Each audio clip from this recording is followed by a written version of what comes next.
Just look for innate ability, communication style, and confidence, and simply presenting yourself. You can teach skills, but traits are very, very difficult to hire for, and that's what we focus on.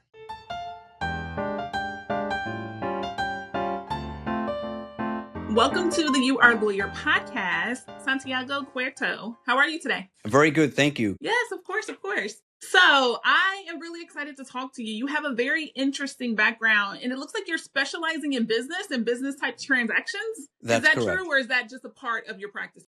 Well, business law. I'm board certified in international law, meaning I'm an expert in international law. But what often comes up in international law, these cross-border disputes and cross-border transactions, being that I'm located in Miami, Florida, where there's a lot of international business movement across borders with Europe, Asia, and Latin America. Absolutely, absolutely.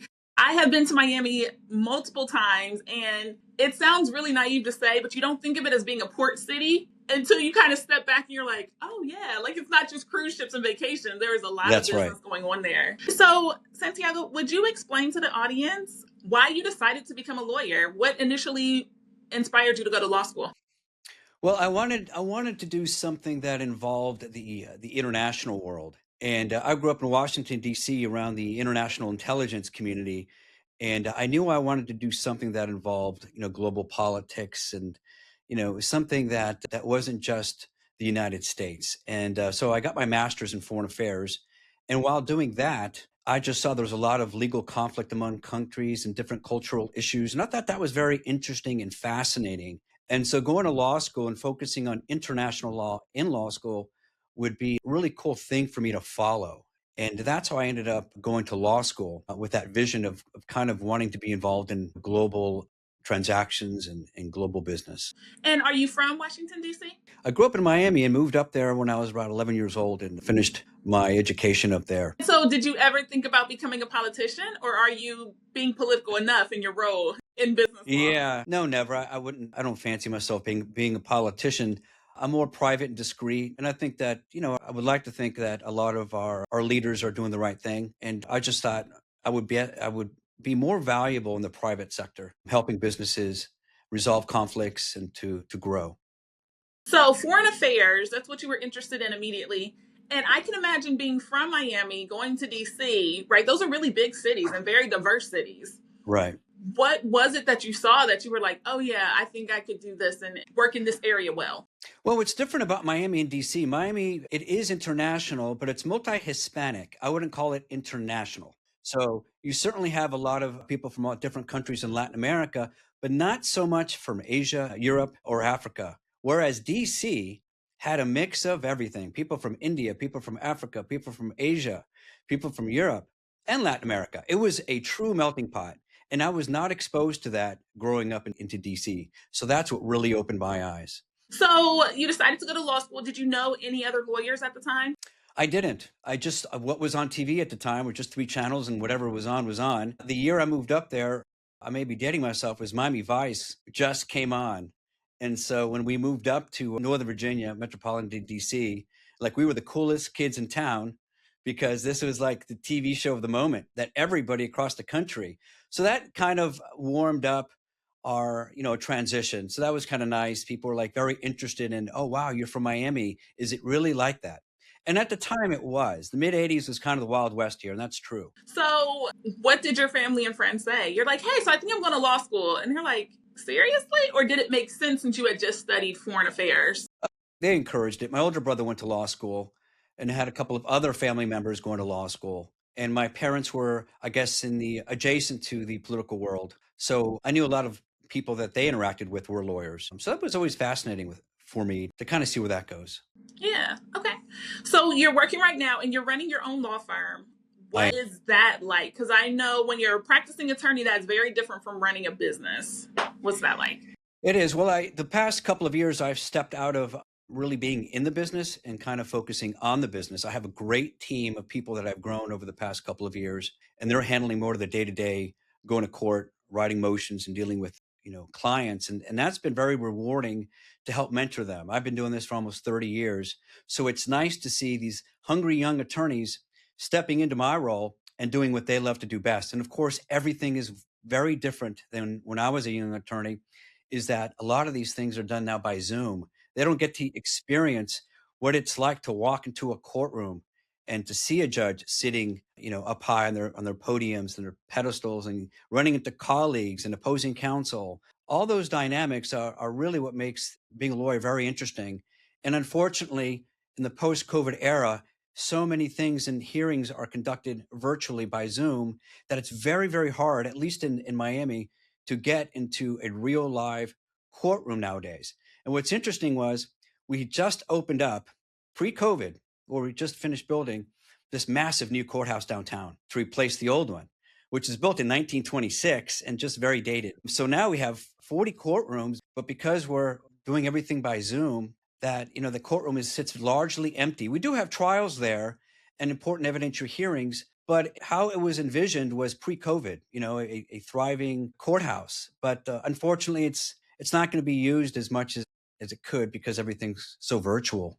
I didn't know that. I'm in Ohio, and a lot of stuff it's maybe more closer to 50-50 that you actually Okay. still go in. So that's interesting to hear. So did you ever expect to run and own your own law firm? Was that ever on your dream or on your bucket list when you were in law school? Yeah, it was. And I know that, you have to get whatever, kind of earn getting your own law firm by going to other law firms, getting the experience there. And I did that for about 10 years. So in law school, I did want to do that. I've always seen myself as more of a businessman, and I thought law was a great business to get into. So now I'm really enjoying running the business ends of things and watching the law firm thrive, and my younger teammates, working and thriving as well. It almost sounds like you knew what you wanted to do and you let the law degree help you get there. I did, yeah. And again, it's not. I'm not saying it's easy. It's a struggle, and it's every day there's a new problem that arises that we have to fix and to solve. But with that, we grow, right?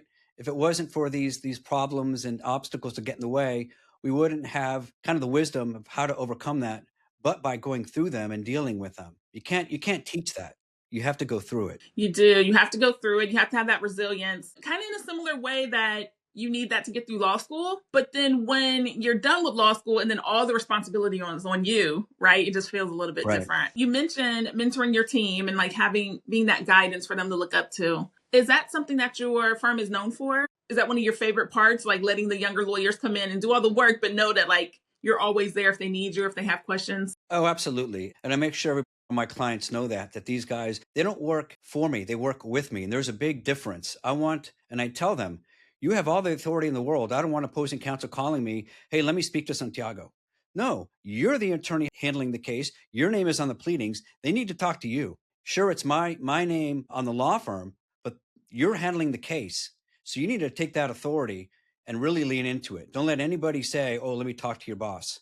You are in charge and you take care of your case. Is that something that you look for in the hiring process? Like to make sure that they'll be ready for that? Yeah, I think that all the guys and the professionals here just have an innate sense of stepping into their confidence, and it's okay. There's a difference between arrogance and confidence. As long as you couple that confidence with professionalism and civility, then that's what I encourage, and that's how I mentor them to do that. We don't we're not yellers and screamers. We don't fire off nasty emails. We're very stoic, right? That's kind of our philosophy here.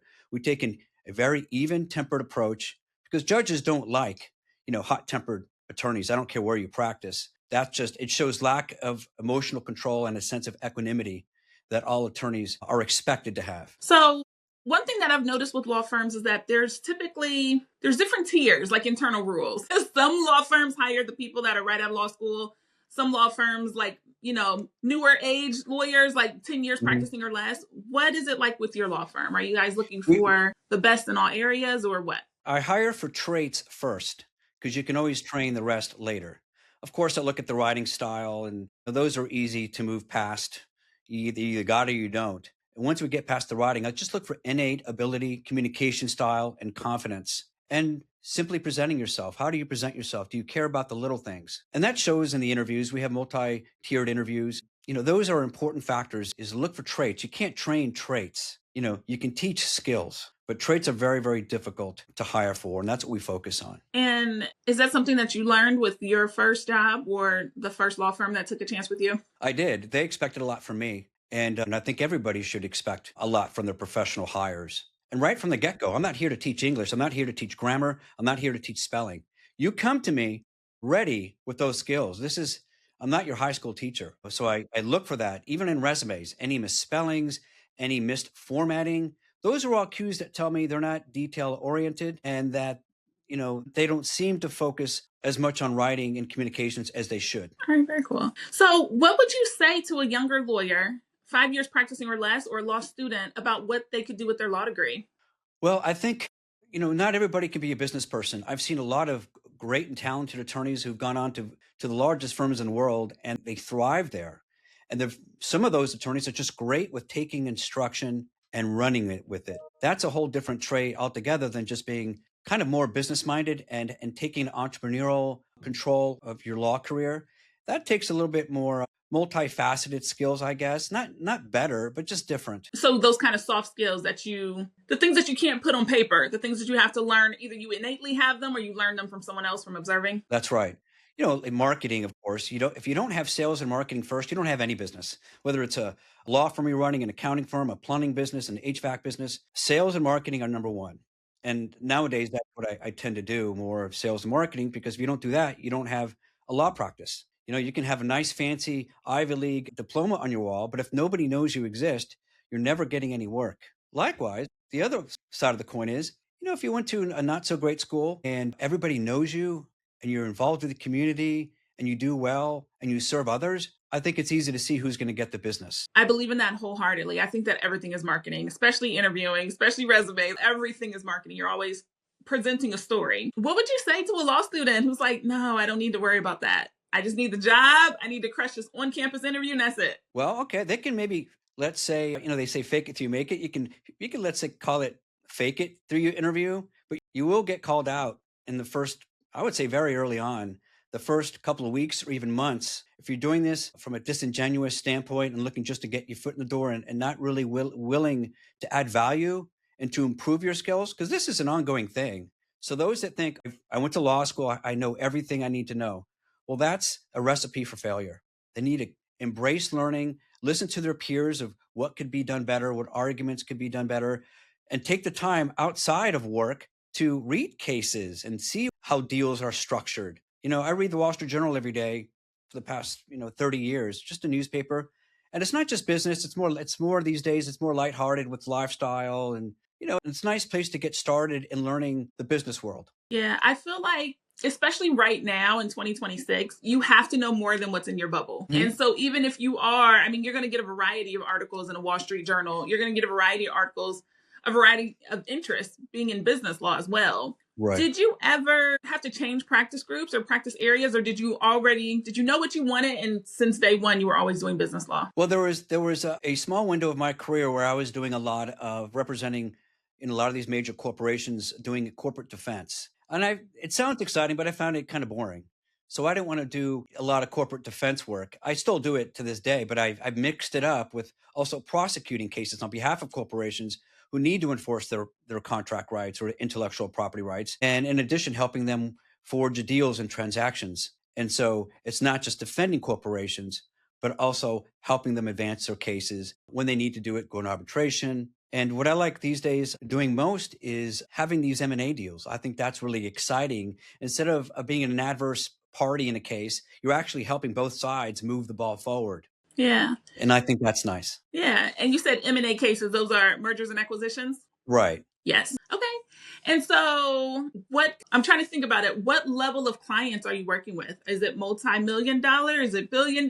Is it like a mom and pop being acquired? What kind We're, of? we're more, yeah, that's a good question. I think that's probably more medium based, medium businesses, because small businesses starting out in legal services can be expensive and a bit of an investment. I think it's a wise choice though when you're starting out if you can afford it. When you start off with a good contract, you're already setting yourself up for success. Those who are downloading these template contracts and just using it later on, at first it seems like they've signed the deal, but later on, when there's a dispute and they read what they've signed, they're often surprised, like, oh my gosh, I should not have used that template. So those small businesses that utilize attorneys early on really set themselves up for success. And the medium-sized businesses, that seems to be our sweet spot. They already know it and they value what we can value the additional services we can bring to them. So you made a really good point where you said you still do some commercial or corporate defense, but you've just minimized it,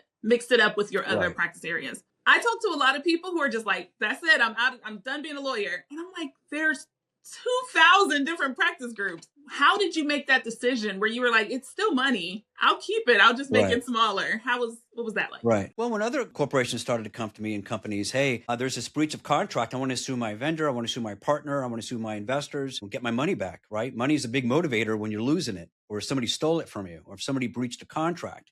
The expectations that you had in mind when you signed the contract were broken, and now you want to enforce your rights. And that was also very fulfilling for me than just representing corporations that always settle their cases. Very rarely would they go to trial. And that's a business decision they made, but I also like going to trial. Taking more plaintiff work allowed me to go to trial more often than not. Still rare though.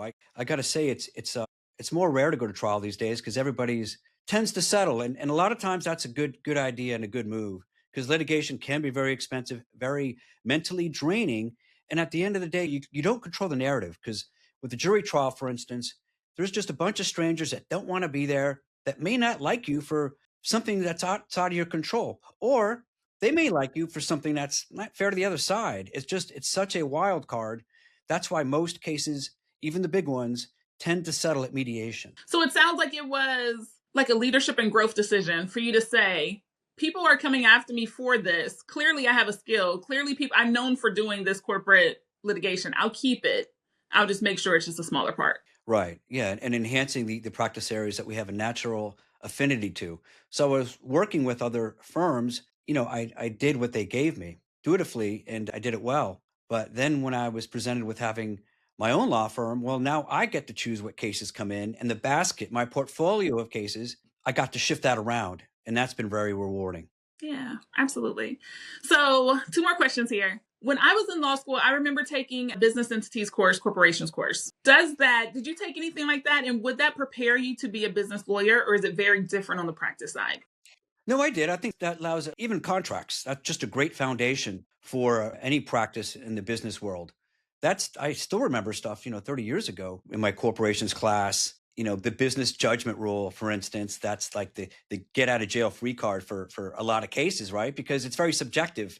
What does that mean when you exercise? I thought it was good judgment to enter into this transaction.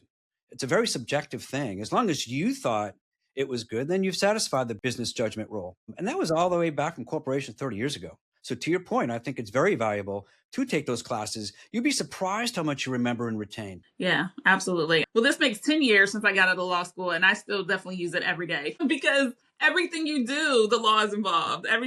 This chair could break right now, and I could decide: do I sue them? Do I just sue the person who sold it to me, or the person who put it together? Like That's right. everything. So, okay, I have one more question for you, Santiago. The podcast is made up of, or the listeners are a lot of law students or younger lawyers. So, what would you say is your favorite thing about working in business law? It could be about clients or your daily task or anything.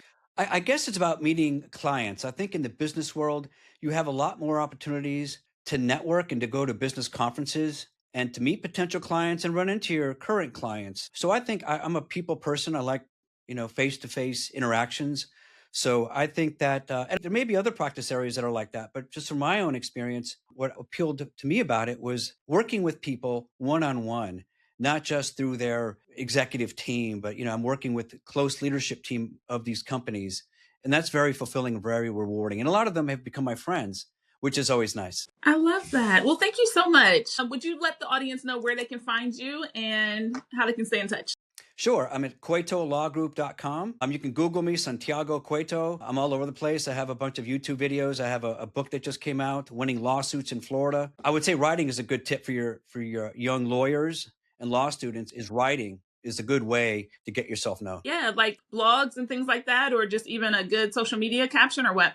Anything you write is practice for your communication skills, and it compounds daily and weekly and monthly. And over the years, you'll begin to see how much that's contributed to your growth as an attorney and lawyer and your facility with communications and speaking and speaking in front of large audiences, which scares a lot of people.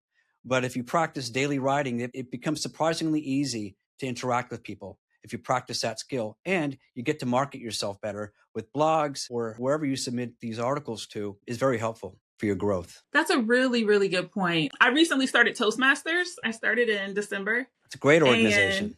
yeah, well, I love speaking, but typically I have to prepare for like 5 weeks. And Yeah, so what I'm learning is you'll always have that preparation. They're just giving you some kind of skills. And of course, now I have weekly practices. But right. yeah, I was really surprised when I got out of law school and realized all the hard work started now. Everything I wanted to keep doing, I had to make sure I kept my skills going. I had to make sure I kept writing all of that. I was shocked. That's awesome. But I think you realize that early on. And I think it's been very helpful for your career. So that's Yeah. wonderful. Okay. So I'm sorry, you did mention your book. What inspired you to write the book? Well, I had a lot of questions from clients, and the main ones were, am I going to win? How much is it going to cost? What do you need from me? And so the book deals with all this practical information. And it's a very quick read. You can probably get through it in 4 or 5 hours. And I wanted it to be a quick read, not a treatise on, I could have written volumes on how to win a lawsuit, but I really focused in on what it takes on the individual client to focus on. Number one is transparency. Tell your lawyer everything, right? Give them everything for your case. Don't hold anything back. And that'll help them prepare against any defensive moves that the other side is going to give you. And how to, focus your story from a storytelling framework, much like Disney does. Disney has these different storytelling frameworks, like, a good versus evil, or, David and Goliath kind of story.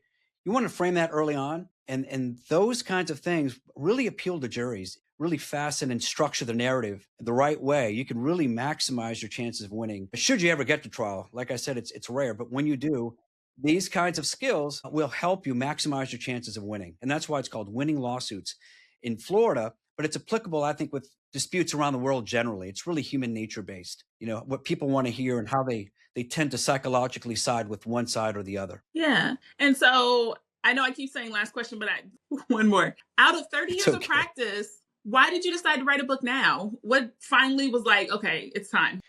Well, I think with all the years, all the clients coming to me with the same questions over and over, we developed an in-house client handbook to answer these questions. And so that was really received well. And I'm like, wow, if my clients are enjoying this, why don't I make it into a book? And so that client handbook turned into this book to help the public at large understand what it takes to win a lawsuit. And so that's how that book was born. That's really good. Winning lawsuits in Florida. Okay, by Santiago Or Cueto. Ohio or Nebraska. It's applicable around the world. But I can, we can only practice in Florida, so that's why we had to include just Florida in there.